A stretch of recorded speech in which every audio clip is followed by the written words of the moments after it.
Praise the lord. దేవునికి మహిమ కలుగును గాక. ఈ సమయంలో దేవుని వాక్యాన్ని చదువుకుందాం. అపోస్తుల కార్యములు 22వ అధ్యాయము 9వ వచనం. నాతో కూడా నున్నవారు ఆ వెలుగును చూచిరి, గాని నాతో మాట్లాడిన వాని స్వరము వారు వినలేదు. ఈ మాటలు ఎవరు చెబుతున్నారంటే, అపోస్తులుడైనటువంటి పౌలు తన సాక్ష్యంగా చెప్తుంటున్నాడు. అపోస్తులుడైనటువంటి పౌలు ఈ అపోస్తుల కార్యములు రాసేటప్పుడు తన సాక్ష్యాన్ని 3 అధ్యాయాల్లో చూపించాడు. ఒకటి 9వ అధ్యాయంలో, రెండవది 22వ అధ్యాయంలో, మూడవది 27వ అధ్యాయం అగ్రిప్పా రాజు ముందు. 22వ అధ్యాయంలో ప్రత్యేకంగా పౌల్ని అరెస్ట్ చేసినప్పుడు మరి హెబ్రీలైనటువంటి వారు, యూదులైనటువంటి వారు ఉన్నప్పుడు హెబ్రీ భాషలో ఆయన మాట్లాడినట్లుగా మనం చూస్తుంటున్నాం. ఇక్కడ ఏంటంటే పౌలు చెప్తున్నటువంటి మాట, నాతో కూడా నున్నవారు ఆ వెలుగును చూచిరి, నాతో మాట్లాడిన వాని స్వరము వారు వినలేదు. అంటే చూడండి దేవుని బిడ్డలారా, అపోస్తులైనటువంటి పౌలు మారకముందు సౌలు మరి దమస్కులో ఉన్నటువంటి క్రైస్తవులను హింసించాలని పత్రికలు తీసుకుని తన పనివారితో కలిసి వెళుతున్నప్పుడు మరి అక్కడ మార్గ మధ్యంలో దేవుని దర్శనం పొందినటువంటి వాడుగా చూస్తుంటున్నాం. దేవుని దర్శనం పొందినప్పుడు మరి దేవుడు ఆ వెలుగును అందరూ చూచారు.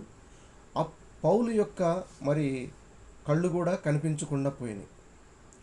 కానీ ప్రభువు మాట్లాడినటువంటి స్వరము పౌలు మాత్రమే విన్నట్టు మనం చూస్తుంటున్నాం.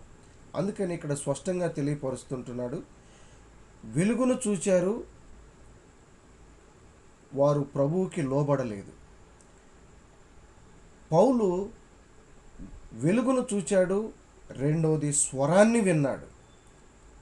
అప్పుడు ప్రభువుకి పౌలు సరెండర్ అయ్యాడు.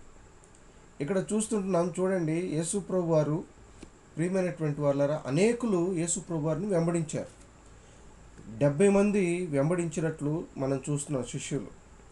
మరి యోహాను సువార్త 6వ అధ్యాయంలో ఆయన శిష్యుల్లో అనేకులు వెనుకకు తీసిరి అనేటువంటి మాటను కూడా మనం జ్ఞాపకం చేసుకుంటున్నాం. ఎందుకనంటే వెంబడించవలసినటువంటి వారు వెనుకకు తిరిగారు. దేవుడు అంటున్నాడు, నాగటి పైన చేయి పెట్టి వెనుక తట్టు చూచువాడు నాకు పాత్రుడు కాడు అన్నాడు. వెలుగును చూచారు, యేసుప్రభు వారు చేసేటువంటి అద్భుతాలను చూశారు, యేసుప్రభు వారు చెప్పేటువంటి మాటలు మరి సత్యాన్ని వారు వింటున్నారు.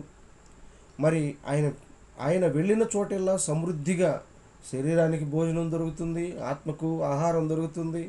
కానీ వాళ్ళు వెలుగును, ఆయన బోధను, మరి ఆయన చేసేటువంటి క్రియలను మాత్రమే చూడటానికి వచ్చారు, ఆయనను వెంబడించారు. కానీ ఆయన స్వరాన్ని వినలేనటువంటి వారు వెనుకకు తిరిగి వెళ్ళిపోయారు. ప్రియమైనటువంటి దేవుని బిడ్డలారా, ఈ రోజుల్లో మనము చర్చిల్లో, సంఘాల్లో హంగులు ఆర్భాటాలు చూసి వచ్చేటువంటి వారిని మనం చూస్తుంటున్నాం. వారు ఏదైనా శ్రమ కలిగినప్పుడు, దుఃఖం కలిగినప్పుడు, బాధ కలిగినప్పుడు, సమస్య ఎదురైనప్పుడు వారు వెనుకకు తిరిగి మరలా ప్రభువుకి వెన్ను చూపిస్తుంటున్నారు.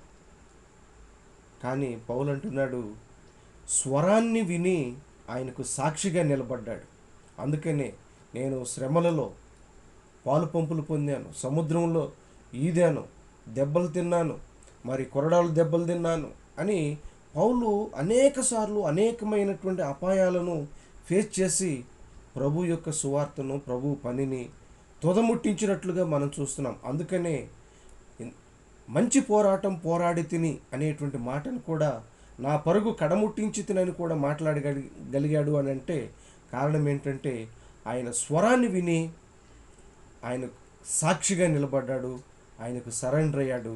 ఇంకా మరలా ఏనాడు ప్రభువుకి వెన్ను చూపించడానికి ఇష్టపడలేదు. ప్రియమైనటువంటి వారులారా, కాబట్టి మనము ప్రభువుకి వెన్ను చూపించి వెనుతిరిగేటువంటి వారంగా కాకుండా ప్రభువుకి మనం విశ్వాసంతో ఎన్ని కష్టాలు వచ్చినా, ఎన్ని ఇబ్బందులు వచ్చినా మనము ప్రభువుతో నడిచేటువంటి వారముగా ఆయన వెలుగును, ఆయన స్వరాన్ని మనం చూసి విని ఆయనకు లోబడి ఆయన సాక్షులుగా నిలబడేటట్లుగా దేవుడు మనందరికీ కృప చూపించి సహాయం చేయునుగాక.